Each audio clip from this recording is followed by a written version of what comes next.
आपके जीवन में दुख नाम की कोई चीज नहीं रहेगी। बस मन को नियंत्रित करने की यह एक आसान विधि को ध्यान से सुनो और समझो।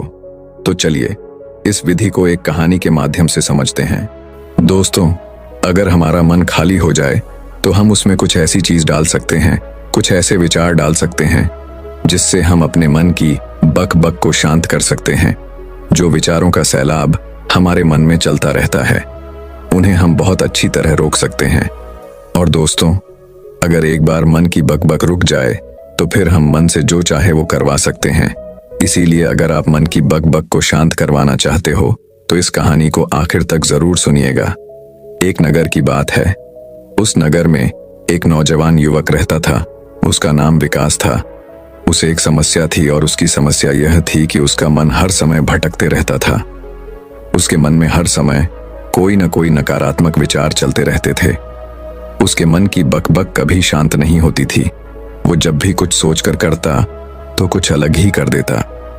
कभी वो अपने अतीत के बारे में सोचकर पछताता था कि काश मैंने उस काम को उस समय कुछ ऐसा कर दिया होता, उस काम को वैसा कर दिया होता। या फिर वो अपने भविष्य के बारे में सोचता रहता और डरता रहता कि कहीं भविष्य में ऐसा हो गया तो क्या होगा, कहीं मैं असफल हो गया तो क्या होगा, अगर मुझसे कोई गलती हो गई तो लोग मेरा मजाक उड़ाना शुरू कर देंगे। और ऐसे ही कई सारे नकारात्मक और असफलता से भरे विचार उसके मन में आते रहते थे। विकास हमेशा ही अपने विचारों में खोया रहता। वह अपने विचारों से मुक्ति पाना चाहता था। विकास चाहता था कि उसके मन में कोई भी फालतू विचार कभी भी ना आए, लेकिन हर समय विचारों का सैलाब उसके मन में उठता ही रहता। इसीलिए जीवन में वो बहुत परेशान हो गया था। फिर एक दिन उसे किसी ने बताया कि यहाँ पास के ही जंगल में एक बौद्ध भिक्षु रहते हैं, उसके पास जाओ, वो तुम्हारी मानसिक समस्या का समाधान अवश्य कर देंगे। यह सुनकर विकास तुरंत ही बौद्ध भिक्षु के पास चला जाता है और अपनी सारी समस्या उन्हें बताता है। बौद्ध भिक्षु भी विकास की बातों को बड़े ही ध्यान से सुन लेते हैं और उसे कहते हैं कि तुम मुझसे क्या जानना चाहते हो। यह सुनकर विकास कहता है गुरुदेव, मैं अपने मन को शांत और खाली कराना चाहता हूं। मैं आपसे यह जानना चाहता हूं कि मन को खाली या शांत कैसे करते हैं। मेरा मन हर वक्त विचारों से भरा रहता है। मेरा ध्यान एक जगह लग ही नहीं पाता है, जिसके कारण मेरे हर काम में समस्या आ जाती है। मैं एक चीज करता हूं तो नकारात्मक विचारों के कारण दूसरी चीज पर पहुंच जाता हूं। मेरा मन एक जगह ठहरता ही नहीं है और यूं ही हर दिन मेरे मन में हजारों विचार चलते रहते हैं। और यह कब होता है, क्यों होता है, मुझे कुछ पता नहीं चलता। बहुत देर बाद मुझे एहसास होता है कि मैं क्या करने बैठा था और मैं क्या कर रहा हूं। गुरुदेव, मैं अपने मन के विचारों से खाली कर देना चाहता हूं। मैं चाहता हूं कि मेरे मन में एक भी विचार ना आए। जब मैं चाहूं तभी मेरे मन में विचार आए। फिर बुद्ध भिक्षु ने कहा, किसी समस्या का समाधान तभी निकाला जाता है जब हम उस समस्या की जड़ तक पहुंच जाते हैं, समस्या को ठीक से समझते हैं और जानते हैं। आगे बुद्ध भिक्षु कहते हैं, जिस मन को तुम खाली करना चाहते हो, क्या तुमने उस मन को कभी थोड़ा बहुत भी समझा है, जाना है? यह सुनकर विकास ने कहा कि महाराज, मैंने अपने मन को जानने की बहुत कोशिश की है, लेकिन मैं जितना इसके बारे में जानता हूं, मेरा मन उतना ही रहस्यमय हो जाता है। फिर बौद्ध भिक्षु ने उसी वक्त उसको एक घड़ा देते हुए कहा कि जाओ, इस घड़े में छोटे छोटे पत्थर भरकर लेकर आओ। फिर वह युवक वहां से गया और छोटे छोटे पत्थर भरकर लेकर आया और उस घड़े को बौद्ध भिक्षु के पास रख दिया। फिर बौद्ध भिक्षु ने उसी वक्त उससे कहा कि इस घड़े को तुम अपना मन समझो और इस घड़े में भरे पत्थरों को अपने विचार समझो। अब इस घड़े में और पत्थर डालो। उसी वक्त उसने घड़े में और पत्थर डालना शुरू किया। क्योंकि घड़ा पहले से भरा हुआ था, एक दो पत्थर डालने के बाद बाकी सारे पत्थर नीचे गिरने लगे। फिर बौद्ध भिक्षु ने उसी वक्त से कहा, रुको जरा, ध्यान से देखो। अब घड़े में पत्थर नहीं आ रहे हैं, बल्कि पत्थर नीचे गिर रहे हैं। क्योंकि यह एक घड़ा है, जो इसमें आ सकता था वो आ गया। अब इसमें और पत्थर नहीं आएंगे। अगर दूसरे पत्थर डालने हैं तो पहले वाले पत्थरों को निकालना होगा। यह सुनकर उसी वक्त उसने कहा, गुरुदेव, मैं आपकी बात समझ गया हूं कि आप मुझे क्या बताना चाहते हैं। हमें अपने मन को विचारों से ही खाली कर देना चाहिए। विकास की यह बात सुनकर बौद्ध भिक्षु मुस्कुराने लगे और कहा, पहले मेरी पूरी बात तो सुन लो, उसके बाद मन को खाली कर लेना। फिर बौद्ध भिक्षु ने उसी वक्त को कहा कि हमारा मन एक घड़े के बिल्कुल उल्टा है, क्योंकि घड़े को तुम पत्थरों से भर सकते हो, लेकिन मन को विचारों से नहीं भर पाओगे, क्योंकि मन तो हमेशा खाली रहता है। यह सुनकर उसी वक्त उसने कहा, गुरुदेव, मुझे आपकी बातें कुछ समझ नहीं आ रही है। मन अगर खाली रहता है तो फिर हम उसे खाली करना क्यों चाहते हैं? फिर मन को खाली करने की क्या ही आवश्यकता है? फिर बौद्ध भिक्षु ने उससे कहा कि इस घड़े से एक एक करके पत्थरों को बाहर निकालो। विकास ने वैसा ही किया।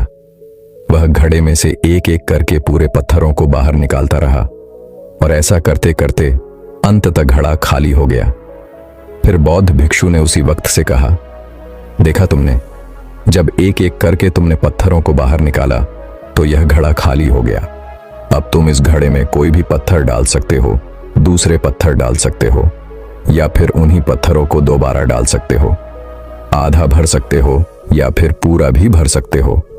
फिर वह युवक कहता है, गुरुदेव, मैं भी तो यही कह रहा हूं कि मुझे अपने मन को खाली करना है।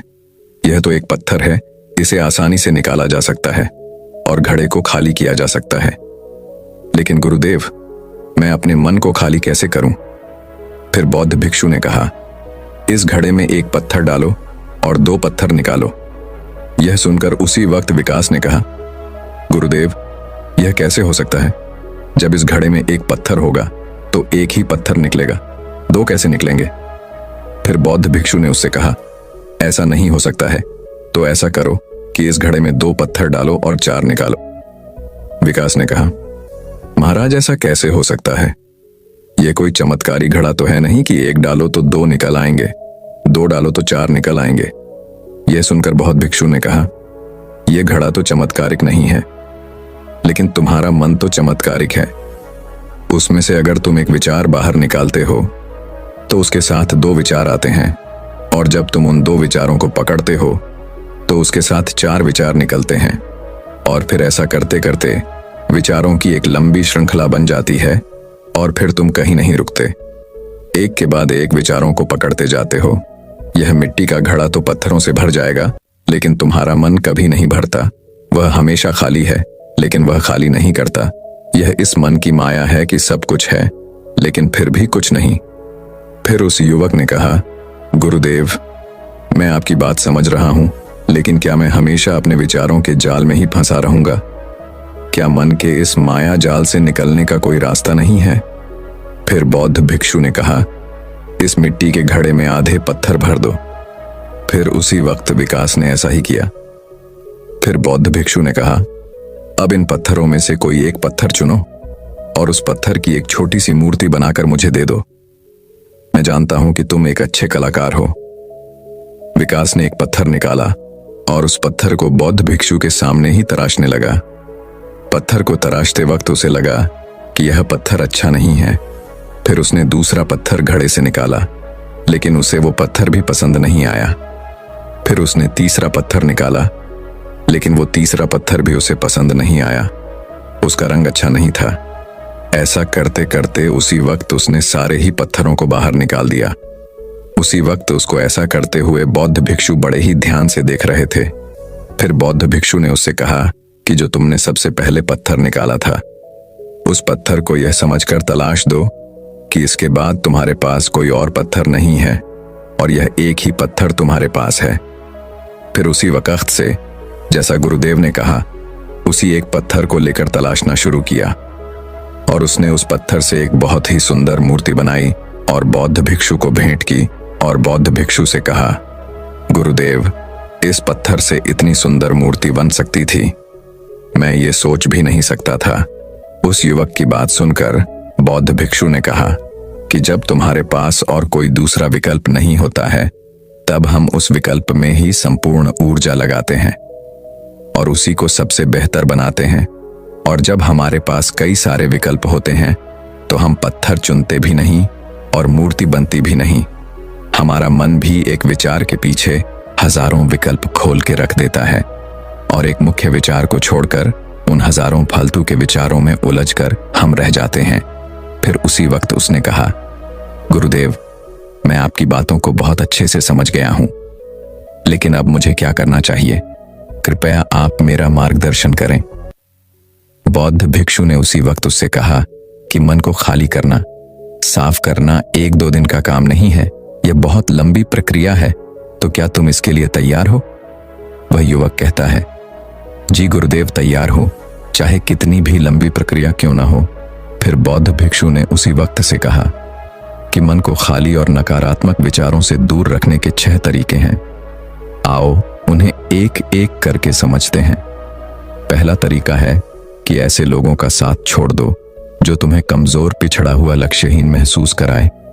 अक्सर हमारे आसपास ऐसे लोग होते ही हैं जो हमारे पद और धन में ऊपर होते हैं, और इसी पद और धन के घमंड में वह अपने नीचे के लोगों को कुछ भी नहीं समझते।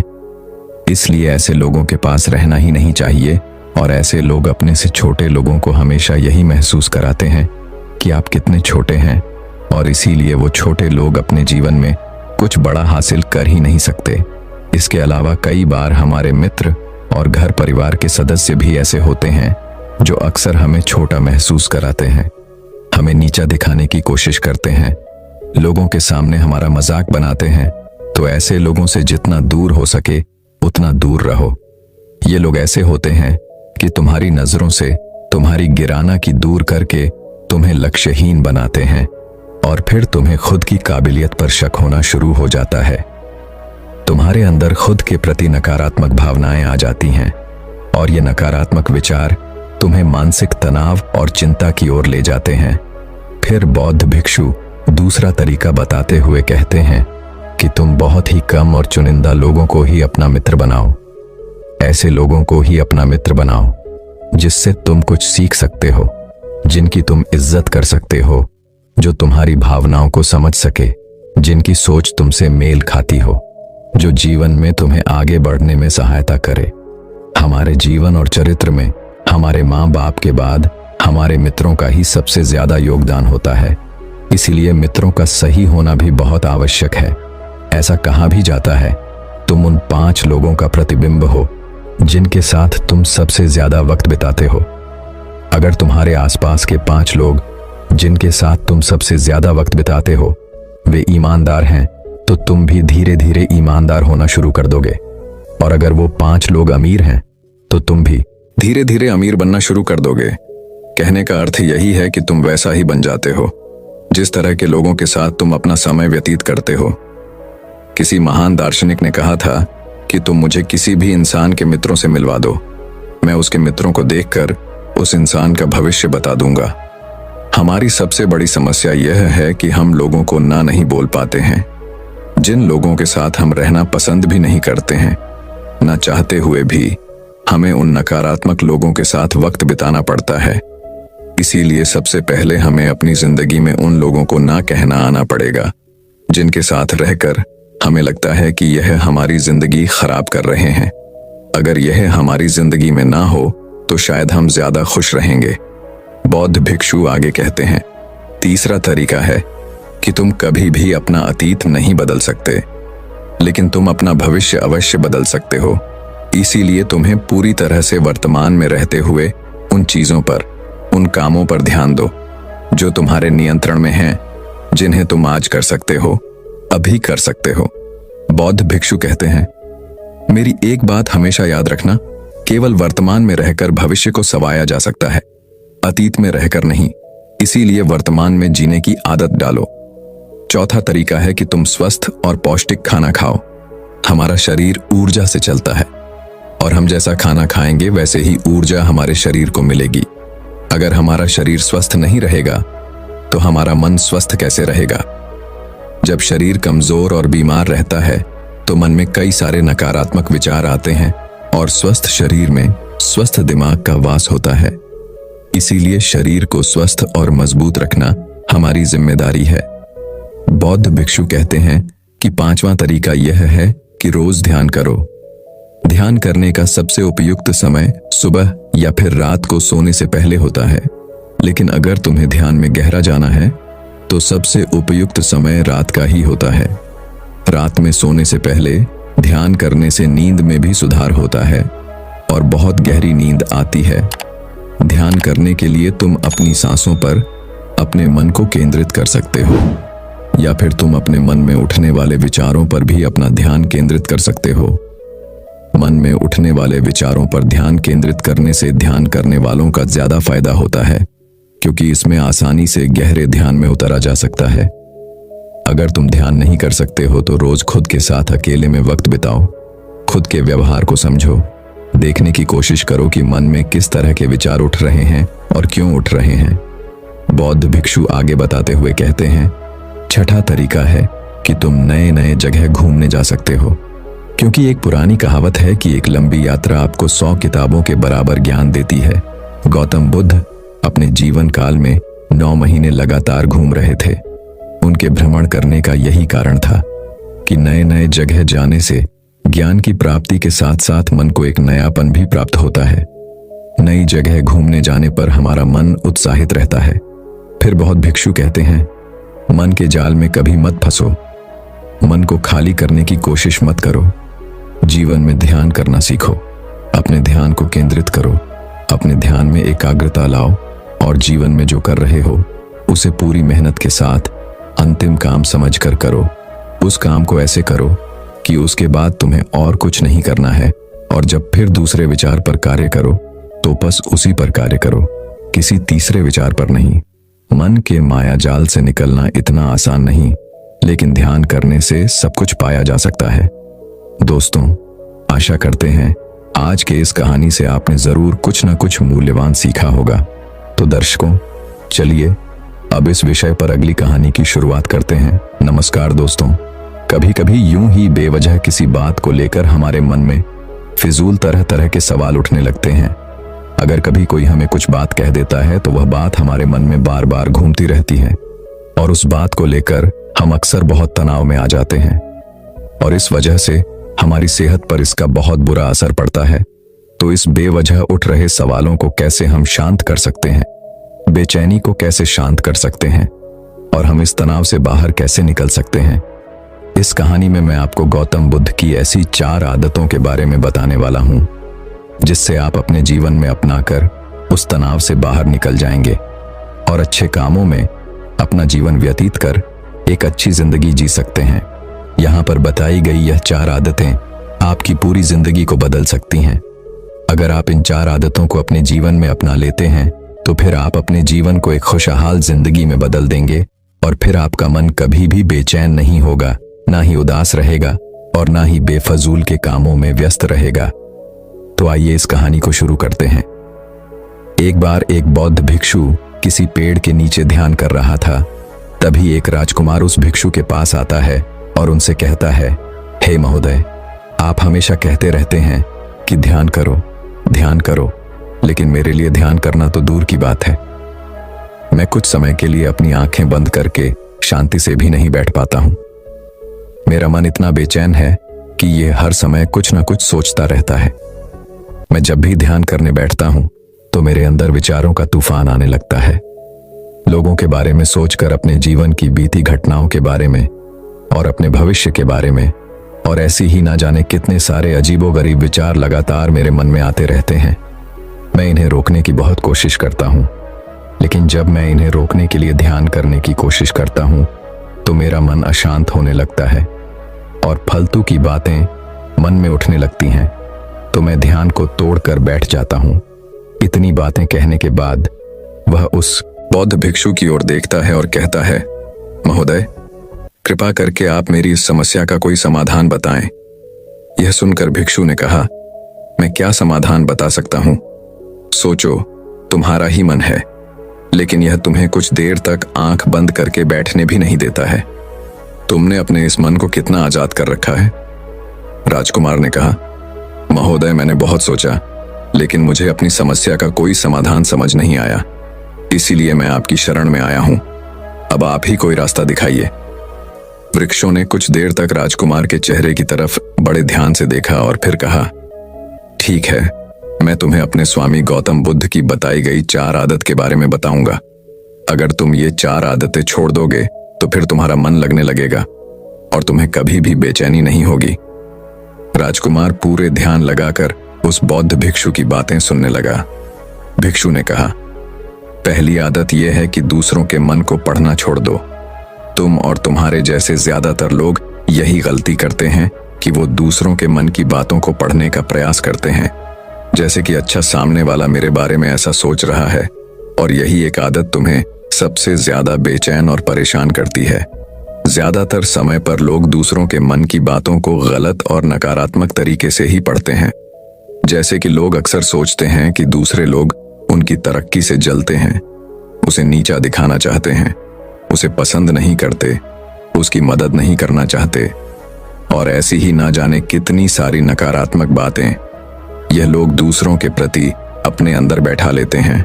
फिर उनके बारे में ही सोचते रहते हैं, उनसे बदला लेने के तरीके सोचते रहते हैं, उन्हें नीचा दिखाने के मौके ढूंढते रहते हैं, और दूसरों के प्रति यही नकारात्मक सोच इन्हें दुखी करती है, और फिर ये लोग बेचैनी महसूस करते हैं। इसलिए दूसरे लोग क्या सोच रहे हैं इसका अनुमान लगाना बंद करो। दूसरे लोगों के मन के विचारों को पढ़ने की कोशिश करना बंद करो। अगर पढ़ना ही है तो खुद के विचारों को पढ़ना शुरू करो कि तुम्हारे अंदर क्या चल रहा है। कहीं तुम नकारात्मक सोच, शिकायत या बुराई करने जैसी आदतों के शिकार तो नहीं हो रहे हो। फिर बौद्ध भिक्षु ने कहा, दूसरी आदत यह सोचना कि अगर असफल हो गए तो लोग क्या कहेंगे, कहीं लोग मुझ पर हंसेंगे तो नहीं। जो हंस रहा है उसे हंसने दो। लोगों की असफलता पर हंसने तो लोगों का धर्म है, क्योंकि अगर तुम सफल हो जाते तो यही वो लोग हैं जो तुम्हारी तारीफ करते, तुम्हें सम्मान देते, तुम पर गर्व करते। अगर तुम अपनी सफल होने पर दूसरों से तारीफ की उम्मीद करते हो तो अपनी असफलता पर उनके हंसने से तुम्हें दुखी नहीं होना चाहिए। और समस्या ही यही है कि हम इंसान असफलता को बुरा मानते हैं, जबकि असफल होना सफल होने से भी ज्यादा जरूरी है। क्योंकि बिना असफल हुए सफल इंसान के अंदर घमंड और दूसरों को खुद से छोटा समझने की भावना पैदा होती है, जबकि असफलता हमें विनम्र रहना, धैर्य रखना और लगातार प्रयास करना सिखाती है। इसलिए असफलता को बुरा मत समझो, और अगर तुम्हारे काम में असफल होने की संभावना नहीं है तो इसका अर्थ है कि तुमने अपना लक्ष्य अपनी क्षमताओं से छोटा बनाया है। और अगर लोग तुम पर हंस नहीं रहे, तुम्हें ताने नहीं मार रहे हैं, तुम्हारी बुराई नहीं कर रहे हैं, तो इसका मतलब तुम अंदर से मरे हुए हो। तुम अपने मानसिक सीमाओं से बाहर जाकर कुछ नया करने का प्रयास नहीं कर रहे हो, क्योंकि असफल भी वही होता है जो कुछ नया करने का प्रयास करता है। और एक बात हमेशा याद रखना, अगर तुम्हारे अंदर असफल होने का साहस नहीं है तो तुम कभी भी कोई भी बड़ा लक्ष्य हासिल नहीं कर पाओगे जो तुम करना चाहते हो। इसलिए असफल होने और लोगों के हंसने से डरना बंद कर दो। बौद्ध भिक्षु ने आगे कहा कि तीसरी आदत यह है कि बेवजह समय को बर्बाद करना छोड़ दो। लोगों को लगता है कि वह समय को काट रहे हैं, लेकिन असल में समय हर बार उन्हें काट रहा है। लोगों के द्वारा समय को व्यर्थ के कामों में बर्बाद करने का केवल एक ही कारण है, और वह यह है कि उन्हें लगता है कि उनके पास बहुत समय है, जबकि सच्चाई यह नहीं है। क्योंकि उनसे पहले वाले लोगों को भी यही लगता था कि उनके पास बहुत समय है, लेकिन उन्हें पता नहीं चल पाया कि कब समय बीत गया और उनका बुलावा आ गया, और जबकि सारा जीवन व्यर्थ के कामों में बर्बाद कर दिया, और फिर इस दुनिया से बिना खुद को जाने बिना इस जीवन की सच्चाई को समझे वह चले गए। इसलिए जब तक यह जीवन है, इससे अच्छे कामों में लगाओ, खुद को जानने में, दूसरों की मदद करने में, लोगों को सही राह दिखाने में, मानवता के कल्याण में। और दूसरी बात, समय को बर्बाद करने से आज तक किसी को खुशी नहीं मिली है। हालांकि समय काटने से तुम्हें क्षण भर की खुशी तो महसूस हो सकती है, लेकिन जब तुम्हें होश आता है और तुम देखते हो कि कितना सारा समय बर्बाद किया जा चुका है, तब तुम्हें खुद पर क्रोध आता है और तुम पश्चाताप के भाव से भर जाते हो।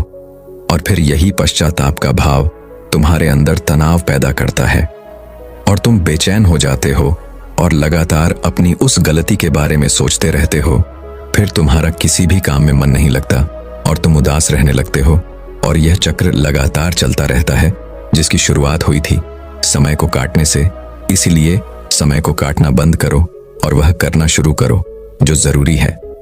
बौद्ध भिक्षु ने आगे कहा, चौथी आदत, यह सोचना छोड़ दो कि मुझसे बड़े बड़े लोग नहीं कर पाए तो मैं कैसे कर पाऊंगा। असल में दूसरों से खुद की किसी भी चीज में तुलना करना ही व्यर्थ है और ये तुलना करना ही हमें हानि पहुंचती है। सबकी परिस्थितियां अलग अलग होती हैं, सबकी सोच अलग है। और क्या हुआ अगर दूसरे नहीं कर पाए तो हो सकता है कि तुम ही कर जाओ, क्योंकि अक्सर वही लोग इतिहास रचते हैं जिनसे ज्यादा उम्मीद नहीं होती। और फिर हो सकता है कि जिसे तुम बड़ा समझ रहे थे, जिसके लिए तुम सोच रहे थे कि उसने बहुत मेहनत की है, बहुत प्रयास किया है, उसने कभी उतना प्रयास किया ही ना हो, केवल मेहनत करने का दिखावा किया हो। क्योंकि ज्यादातर लोग कभी उतनी मेहनत करते ही नहीं हैं जितनी उन्हें अपने लक्ष्य प्राप्ति के लिए करनी चाहिए, और दूसरे लोगों के सामने ये दिखाने का प्रयास करते रहते हैं कि मैंने तो बहुत मेहनत की थी लेकिन मेरी किस्मत ही खराब थी। और यही वो लोग हैं जो दूसरों को बातों ही बातों में कहते रहते हैं कि जब इतनी मेहनत करने के बाद मैं सफल नहीं हो पाया तो तुम कैसे हो पाओगे।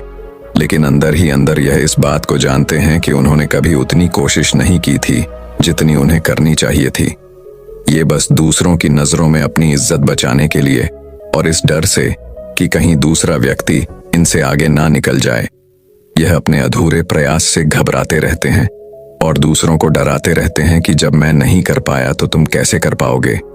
इसलिए किसी दूसरे असफल व्यक्ति को देखकर यह सोचना छोड़ दो कि तुम भी कहीं असफल हो जाओगे। तुम बस अपना सर्वश्रेष्ठ प्रयास करो और बाकी सब समय और फिर तुम जहां चाहो वहां अपना मन लगा सकते हो। इतना कहकर वह भिक्षु शांत हो गए और राजकुमार को भी अब समझ आ चुका था कि उसे क्या करना है। उसने मन ही मन उन 4 आदतों को छोड़ने का निश्चय किया। उसने उस बौद्ध भिक्षु को धन्यवाद किया और वहां से चला गया। दोस्तों, हमें यह नहीं सोचना चाहिए कि लोग मेरे बारे में क्या सोच रहे हैं। अगर मैं कोई काम करता हूं तो लोग मेरे उस काम को लेकर हंसेंगे। इसके अलावा हमें अपना फालतू समय बर्बाद नहीं करना चाहिए। इसके अलावा हमें कभी भी यह नहीं सोचना चाहिए कि अगर किसी व्यक्ति से कोई काम नहीं हो पाया है तो मैं उसे नहीं कर पाऊंगा। अगर आप मेहनत से किसी भी काम को करते हैं तो कोई भी काम छोटा या बड़ा नहीं होता और एक ना एक दिन सफलता अवश्य मिलती है। तो दर्शकों, चलिए अब इस विषय पर अगली कहानी की शुरुआत करते हैं। शिव यानी कि महादेव यानी कि नीलकंठ, उन्होंने ध्यान की 114 प्रक्रियाओं की खोज की। ऐसे ही हम समाज में देखते हैं कि नाना प्रकार के ध्यान की प्रणालियां बनी हुई हैं। हर आदमी, हर गुरु अपने तरीके से ध्यान करवाने में लगा हुआ है, लेकिन जब एक सामान्य आदमी ध्यान करने के लिए बैठा हो तो उसका दिमाग, उसका मस्तिष्क, उसका मन इन्हीं चीजों में उलझ कर रह जाता है कि मैं ध्यान की कौन सी प्रणाली अपनाऊं, किस विधि से मैं ध्यान करूं। और इसी वजह से जब वह ध्यान करने बैठता है तो उसके मन में नाना प्रकार की ध्यान की प्रणालियां चल रही होती हैं। वो सोचता है कि मुझे इस विधि से तो कुछ प्राप्त नहीं हो रहा, हो सकता है कि मैं दूसरी विधि का प्रयास करूं तो मैं वहां गहरे ध्यान में उतर जाऊं। और यही विचार उसके ध्यान की सबसे बड़ी रुकावट बन जाती है। अब सवाल यह है कि कौन सी ध्यान की प्रणाली ऐसी है जो हर एक प्राणी के लिए बनी है, सर्वत्र बनी है, सबके लिए बनी है। एक ऐसी प्रणाली जिसमें कोई भी आदमी किसी भी प्रकार का मस्तिष्क और मन आसानी से ध्यान में प्रवेश कर जाए। क्या सचमुच कोई ऐसी टेक्निक या ऐसा तरीका है जिसके द्वारा हमें नाना प्रकार के ध्यान सीखने की आवश्यकता ही ना पड़े और वह एक प्रणाली, एकमात्र ध्यान की प्रक्रिया सभी ध्यान की प्रक्रियाओं को अपने अंदर शामिल कर ले, जिसके परिणाम स्वरूप आपको जो परिणाम 114 ध्यान के खत्म करने के बाद प्राप्त होता वह एकमात्र एक ही प्रक्रिया से हासिल हो जाए। तो सोचिए आपकी ध्यान की यात्रा कितनी सुगम हो जाएगी।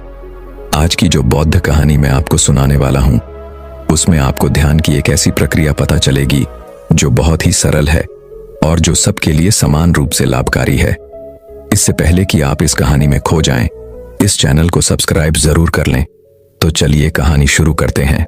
बात उस समय की है जब भगवान बुद्ध अपनी सत्य की यात्रा पूरी कर चुके थे।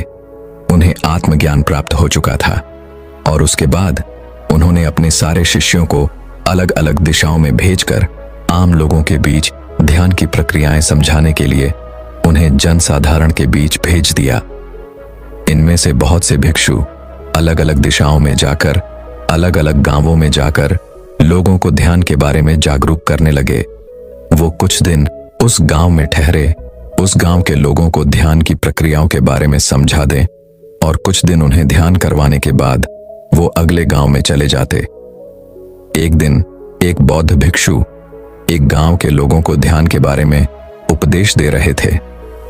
ध्यान किस प्रकार किया जाता है, ध्यान की गहराइयां क्या हैं और ध्यान एक आम इंसान के लिए क्यों जरूरी है, इसके बारे में पूरा व्याख्यान हो रहा था। तभी व्याख्यान के बीच में एक 20 साल का लड़का खड़ा होकर उनसे पूछता है कि है भंते, मुझे लगता है कि ध्यान सिर्फ बुजुर्ग लोगों के लिए बना है।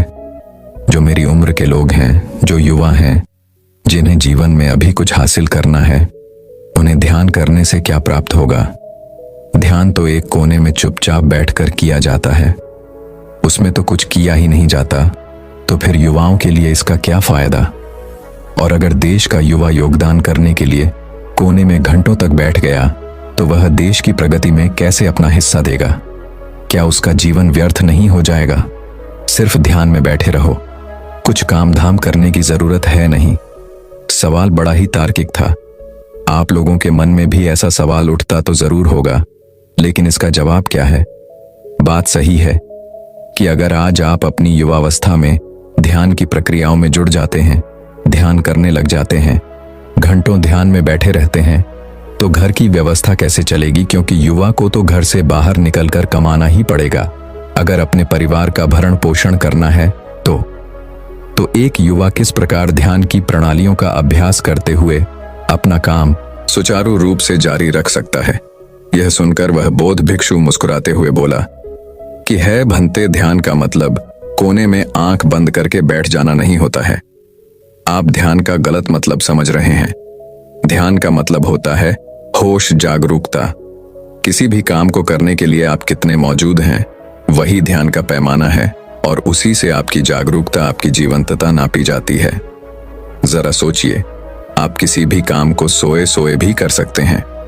सोए सोए कहने का अर्थ यह नहीं है कि आप निद्रा में हैं, लेकिन आप अपनी जिंदगी के ज्यादातर काम सोए सोए ही करते हैं। जरा सोचिए, जब आप खाना खाते हैं तो क्या आप जागरूक होकर खाना खाते हैं?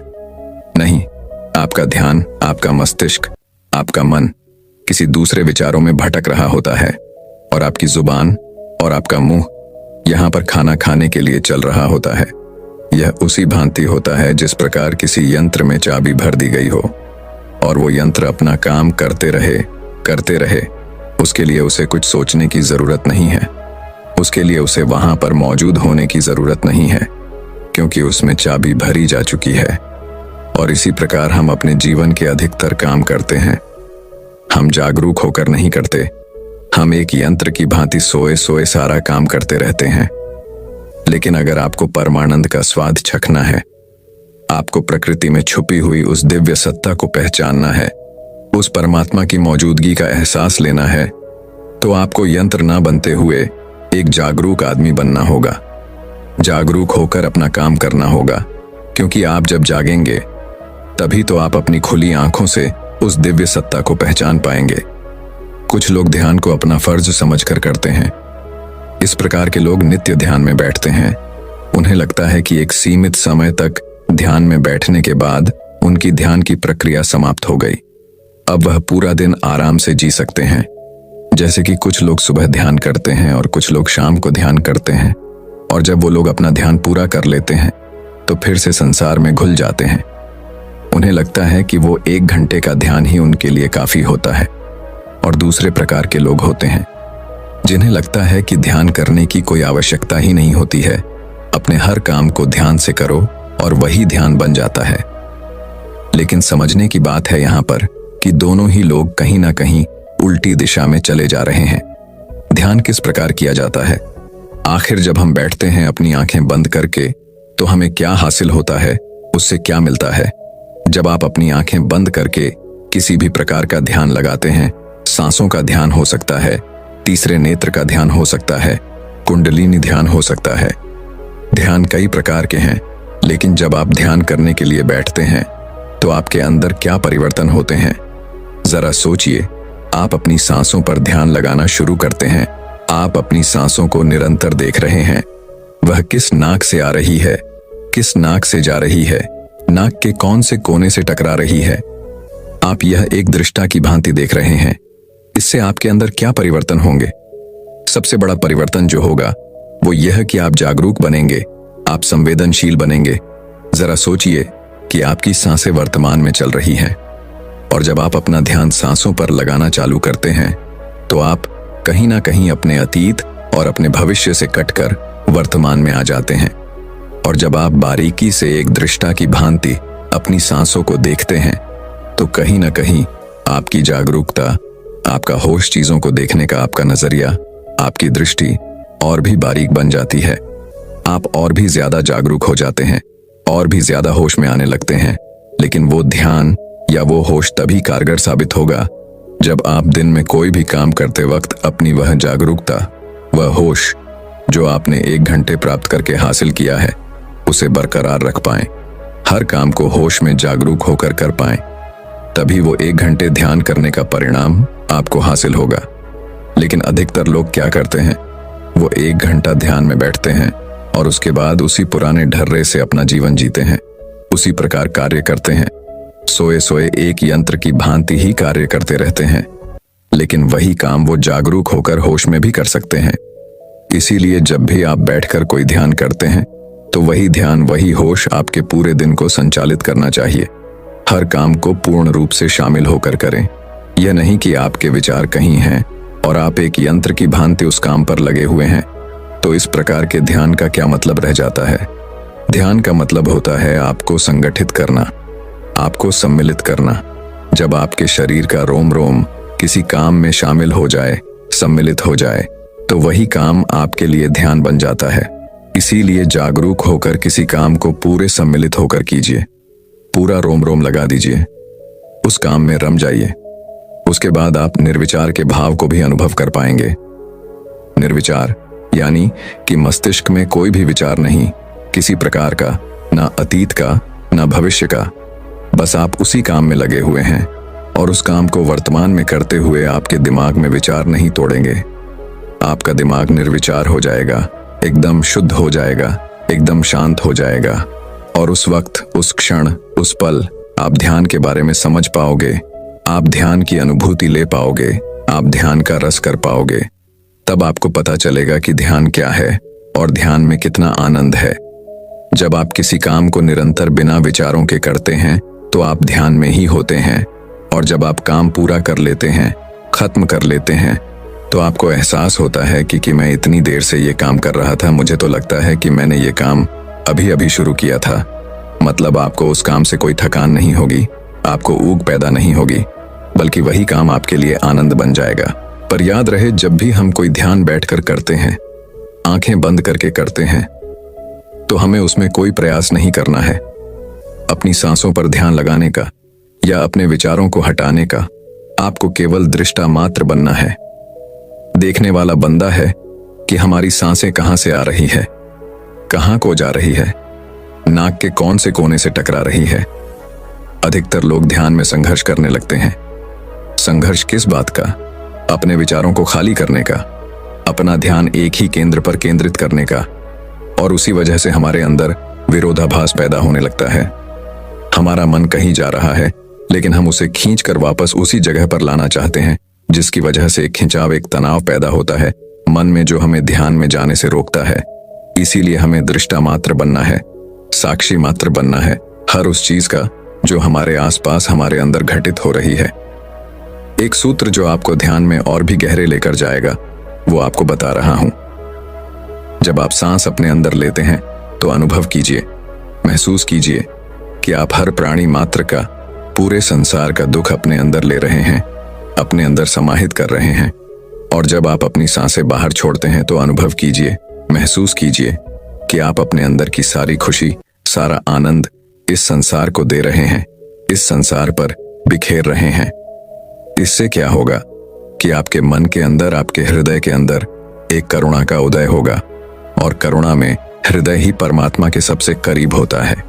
अगर आपके मन में करुणा का उदय हो जाता है हर प्राणी मात्र के प्रति, तो आप परमात्मा के सबसे करीब होते हैं। फिर आप इस प्रकृति में छुपी हुई उस दिव्य सत्ता को देख पाएंगे, उसको पहचान पाएंगे, उसको अनुभव कर पाएंगे। आपका रोम रोम यह मानने पर मजबूर हो जाएगा कि हाँ, प्रकृति में ही परमात्मा बसता है। हर प्राणी मात्र में परमात्मा बसता है। आप अपनी सहूलियत के हिसाब से किसी भी प्रकार का ध्यान अपना सकते हैं। रोज उसका अभ्यास कीजिए और पूरे दिन में उस ध्यान का असर देखिए। धीरे धीरे आप प्रयास से शुरू करेंगे, लेकिन कुछ समय बाद वो प्रयास खत्म हो जाएगा। आपको अपने साथ जबरदस्ती नहीं करनी पड़ेगी, जबरदस्ती ध्यान नहीं करना पड़ेगा। अगर आपको उसमें खुद ही आनंद आने लग गया तो सोचो, आपको कोई चीज जबरदस्ती करनी पड़ेगी। आप फिर खुद ध्यान में बैठेंगे, ध्यान खुद ही आपको अपने पास खींच लेगा। अब आपको कोई जबरदस्ती नहीं करनी, अब ध्यान खुद आपका मार्गदर्शन करेगा। आधुनिक दुनिया ने आज तरह तरह की ईजाद कर दी है और ऐसी ही एक ईजाद है संगीत। जब आप ध्यान करते वक्त अपने पास कोई शांत संगीत बजा लेते हैं, आनंद प्रदान करने वाला, तो आपका ध्यान और भी सुगम हो जाता है। उसके बाद आप आसानी से निर्विचार हो सकते हैं और अपने ध्यान की गहराइयों में भी जा सकते हैं। बौद्ध भिक्षु का यह वक्तव्य और यह उपदेश सुनकर उस नौजवान युवक की ध्यान के बारे में सारी भ्रांतियां दूर हो गईं। वो नौजवान लड़का तो समझ गया कि ध्यान क्या है, लेकिन क्या आप समझ पाए? दोस्तों, मैं उम्मीद करता हूं कि यह कहानी सुनने से आपके जीवन में अच्छे बदलाव आए होंगे। आपको इस वीडियो से क्या सीखने मिला, ये कमेंट करके जरूर बताएं।